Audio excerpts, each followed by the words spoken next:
Myanmar Thailand நாட்டில் அடுத்தடுத்து ஏற்பட்ட சக்தி வாய்ந்த நிலநடுக்கம். கட்டடங்கள் பயங்கரமாக குலுங்கியதால் பொதுமக்கள் அலறியடித்து ஓட்டம். கட்டடங்கள் இடிந்து விழுந்த நிலையில் இடிபாடுகளில் சிக்கி 150க்கும் மேற்பட்டோர் பலியான சோகம்.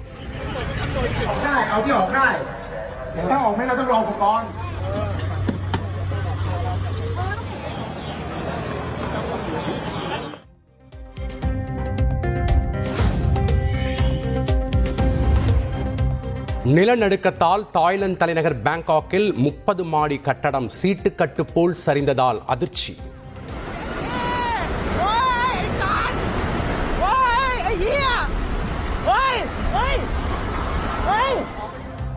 இடிபாடுகளில் சிக்கி உள்ள 100க்கும் மேற்பட்டோரை மீட்கும் பணி தீவிரம்.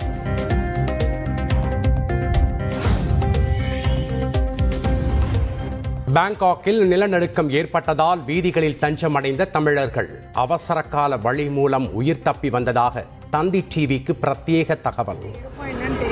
குழந்தைங்களை மட்டும் தூக்கிக்கிட்டு ஃபயர் எக்ஸிஸ்ட் வெளியில வந்துடும். நாங்கள் இன்ன வரைக்கும் இந்த ரோட்ல வெளியே வெயிட் பண்ணிட்டு இருக்கோம் அனௌன்ஸ்மெண்ட்டுக்காக. மேபி இன்னொரு half an hourல அனௌன்ஸ்மெண்ட் வரும்னு எக்ஸ்பெக்ட் பண்ணிட்டு இருக்கோம். Download ShareChat.